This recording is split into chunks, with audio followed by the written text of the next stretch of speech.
Alright, so this video is going to be targeted to be a 10-minute video. I'm going to talk about strategic pivot a little bit more and the Sentinel security platform I alluded to in this post, where you can either be an organization with a lot of resources that only wants to protect just your team, or you can be an organization with a lot of resources that wants to protect everybody.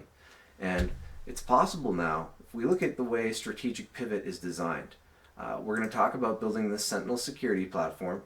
We're going to talk about why it's useful to have strategic pivot when pursuing something like this. And we're going to talk about dividing things up based upon this is the key piece here. Every piece listed manages protected libraries for key API data streams. What this means is if you want to be developing a product in the finance sphere, okay, we're going to talk about the Sentinel security platform and how it's a product that we have a public interest in building as securely as possible, and it doubles as a counseling tool specific to communication for counseling services, and it's also it's got a 24-hour Sentinel security platform is a 3-part system. It's got a 24-hour audio log that can be expanded to video as well. It's got an automated 911 response call response when criteria are met, and when applicable, there's facial recognition of top 100,000 missing persons or persons of interest. And that would just be at cash register systems or checkout systems, or maybe at rest areas where if somebody's traveling across the country, and you can, through every monitoring system, through every security system that is sophisticated enough, you can be running this kind of facial recognition. You can definitely track missing persons, abductees, especially if it's children or things like that, anybody who's associated with that. This could expand out to license plate recognition, and everywhere where that's getting implemented, you want there to be a Cyberforce layer or a Justice Department controlled layer that can have 100,000 or key active facial recognition that it's constantly running and scanning for different faces. And if you can build that system in a sophisticated enough way, you can constantly be checking this vast list of, well, you want to keep it somewhat optimized, and so you can constantly be checking this list for missing persons. Now, this Sentinel security platform would be built on these identity product layers and these Justice Department layers, because it's going to have 911 call response. So you need this piece necessary for 911 call routing, and it's protected GPS and location data flows, and that can be dependent on identity product layers. In this context, it refers to the way identity is shadowed for voice signatures and investigation streamlining. So this Sentinel security platform with Cyberforce would be interested in looking at these things to build this very, very robust tool for justice and protection services. And so this would be necessary to manage peripheral data flows, routers, and call data APIs. We could push out a system like this pretty quickly in a very basic way through wearables and cell phone protocols that can access routers if need be the case, and so they can streamline the way this data can transfer. It can always find the fastest way to operate. And you can either do the processing on board the cell phone for the algorithms that's detecting threat detection. You can build this such that you're able to discern whether or not an argument is going back and forth. You can use this, as my dad and I talked, to diffuse if this 24-hour audio log exists, and you have you're in a relationship where your partner frequently says things that are they kind of lose their temperature and they say kind of ridiculous things. Then you can track that, and you can say, I think you were out of line here. I didn't want to get into a further argument with you. I wanted to take a step back, think about what I really wanted to say, but here's where you offended me in this discussion. And sometimes people, they overanalyze the way somebody words something, and there are people who can handle having these discussions in the moment without getting to an elevated level in their voice and their communication, and there are people who can't. And so it's a good system to have for counseling services and for giving people that opportunity to diffuse the situation and handle it in a more healthy way. By thinking about what you want to say more, and then coming back to that, hours later or maybe the next day. And if you have this system, you don't even have to reach out for counseling services. It's just a new way that you can handle conversation that's more conducive to a healthier environment. And this is important for parenting to understand these things. Now, we're going to jump back over, because there's a lot that we could talk about here, but we're going to talk about how this Cyberforce layer really intends to work. And you can kind of see some of the notes that I have here. I'll try to zoom this in a little bit more, and we'll see if that helps. Want to minimize that, makes this bigger. Yeah, so this doesn't. There we go. And so you can kind of see what my notes are in each of these key areas now, but this is how the Cyberforce generally would work. On each of these core layers that are necessary for protected API data streams, Cyberforce determines the level of compartmentalization that makes the most sense, how the security needs to be designed for access, logging, and transfer layers.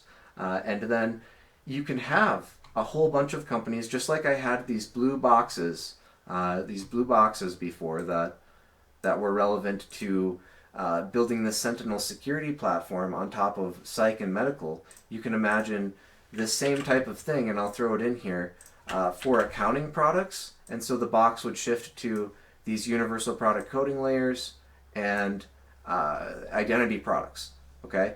And so in that sphere, if you're the banks and you want to create an environment where you get the most product development opportunity and the most opportunity to recruit, then you're going to be looking at a collaboration between the identity layer or the enterprise management product that managers can flow identities and manage who has access to doing the accounting for that business or that particular vertical of the business or that team, that particular team within the business.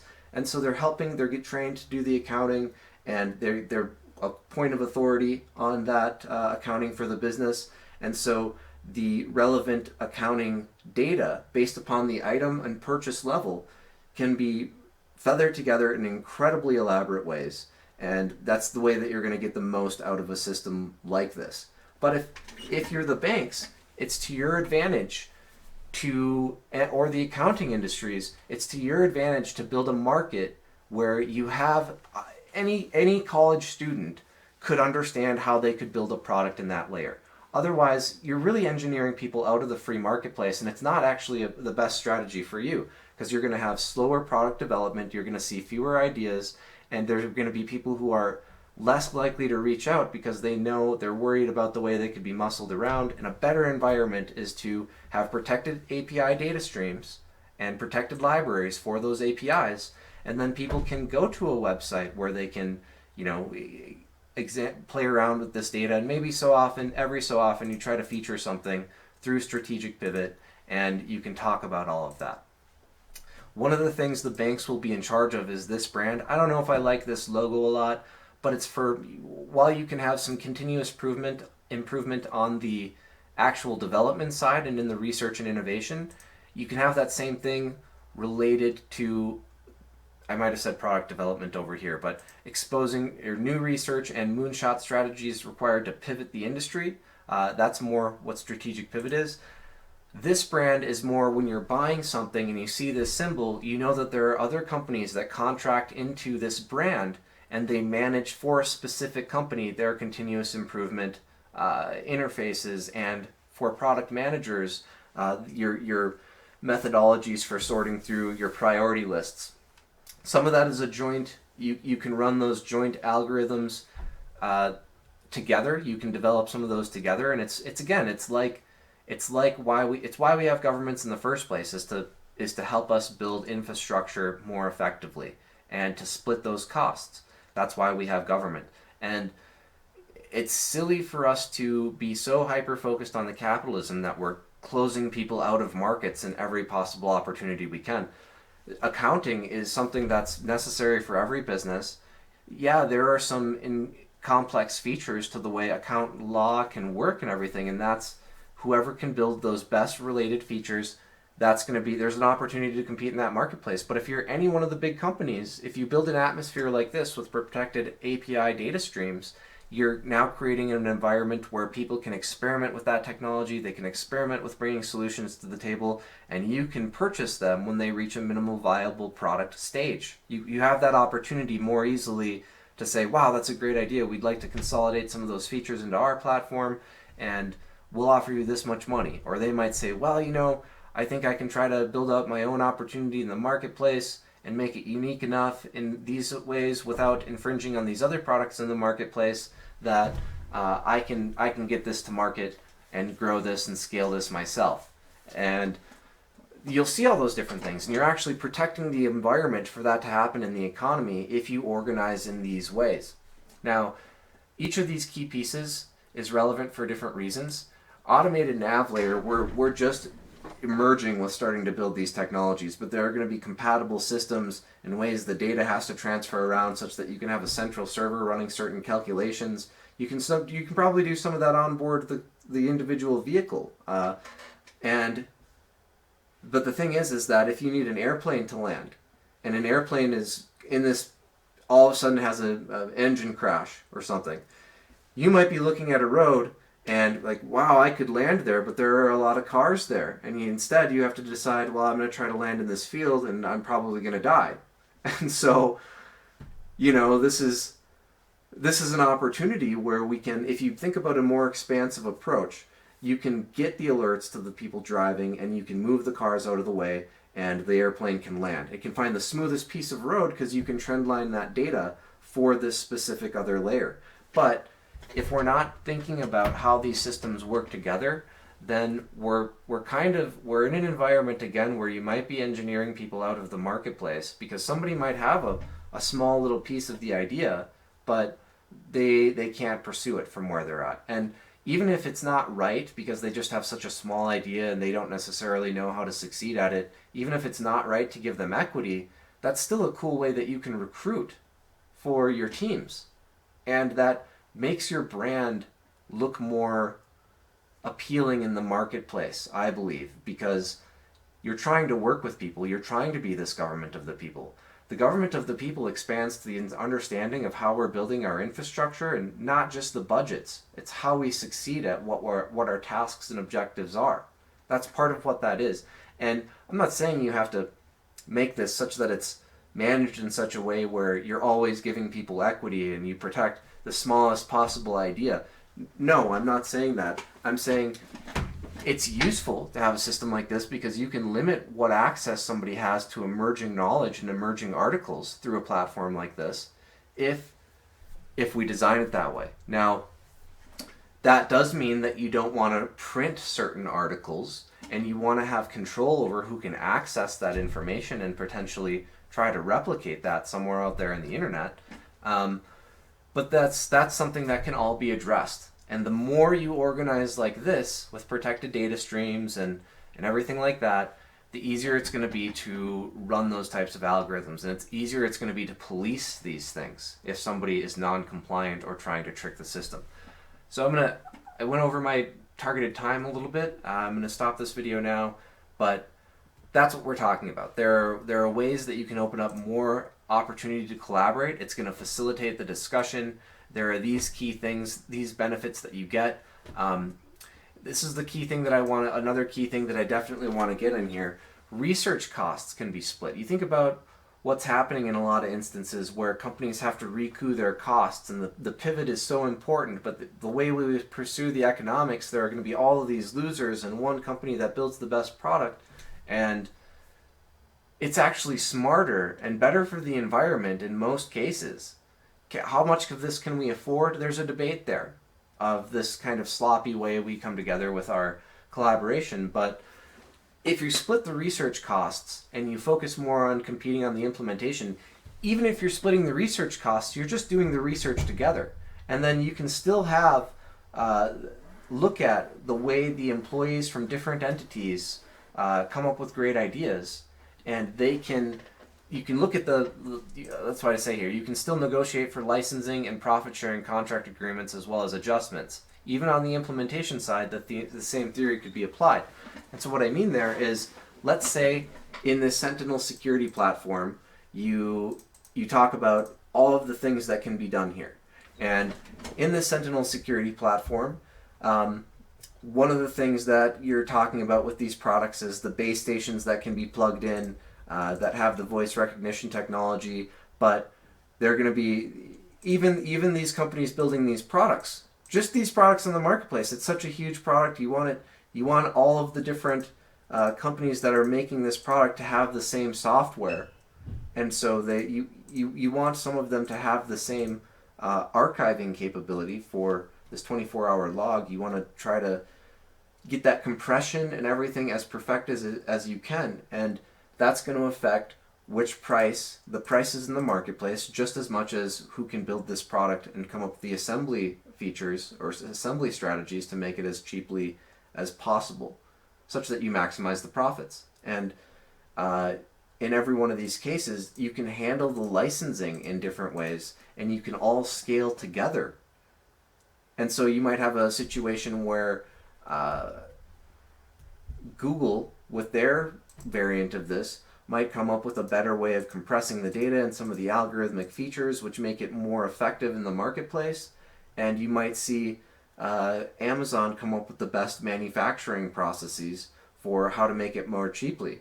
And so you can have different profit sharing agreements there that say, well, if you help us to make this product more cheaply, we'll adjust our profit sharing based upon the features that we've got included on the platform that are much more robust and much more effective in the marketplace. And so you'll see these different types of contracts emerge, and might companies start to get to the point where they're like, well, we think that we just want to do it on our own. You might see some of that, but there are definitely cases where it works better for all parties if you're trying to implement the most complex and robust security platform. It's like they say, you're only as strong as your weakest link. If you have this system that's supposed to be uploading an identity or a voice signature to one of these devices, such that if you're at somebody else's house or apartment, your voice recognition and your key phrase that would cue whether or not this 911 response system really tries to calculate certain things. And these things can be running this all the time, but there's a key phrase that could flow to this that would maybe automatically call issue a 911 call, or it's a nice thing to have in the background. This would also route your audio recording and conversations that you're involved in to your home device with your 24-hour audio log. So it would technically exist in two places. And there's a way you can do this directly to the cloud as well. That could be better for the marketplace. But people might prefer to have this in their home, this technically archived in their home, and that's the way the security can be handled. They're effectively the same in my opinion, because the access and the logging is what you really need to worry about. And as long as you're thinking about these layers in conjunction to one another, you can push it from your device to your counselor who's helping you with services, or you can push it from your device and give access to the Justice Department, or the Justice Department might get a warrant and have specific criteria met based upon somebody else's, hey, this is the situation that played out with me, and then you can do further investigation that way. There are so many ways this can all work, and if people don't understand how this very complex set of security aspects work together, they're not going to be able to understand how the product is secure in the marketplace. They're going to be less incentivized to want to buy it. And finally, if you have this kind of a network in place and you're thinking about getting yourself in a situation that you're not sure of, and you have this system in place, then you can potentially scout or scan somebody's device and figure out whether or not they have these platform peripherals in their house. So it might make it easier for you to want to trust somebody in a complex situation. And again, this is all stuff that we can definitely do in the marketplace starting pretty much today. The base stations are something you can plug in. The endpoint-to-endpoint encryption is something that we can implement if we get this security architecture in place. But certainly the standard that we should be looking at in homes should be for an occupancy sensor to be combined with a recording device that can attach to the local router, and maybe it has a little bit of short-term memory storage on here so that it can, if the network's ever down, it can still continue to record a little bit. But you'll see a second box like this installed in people's ceilings. Not just, that should be the new code in 2025 or 2026, whenever new codes come out, is that, and that's something that could be like an emergency added thing, and everybody just starts doing this right away, right now, because this is what's going to lead to the best home automation market and the most advanced security system that we could possibly have as a joint operated Sentinel security platform. And all of these things are the dynamics you want to talk about, and that's why organizing the discussion in these ways for security and compliance and everything like that, such that you have these layers working together and products are built on top of these core layers just like this, and you have protected API data streams to manage the security to the maximum extent possible, while still opening up the opportunity to collaborate in the marketplace, and thus you get the cross-pollination of ideas and the experimentation in the marketplace that gives you the very best products in the quickest or shortest amount of time. And that's been a little bit longer than I wanted to. I could talk about this forever. Thanks for watching. I look forward to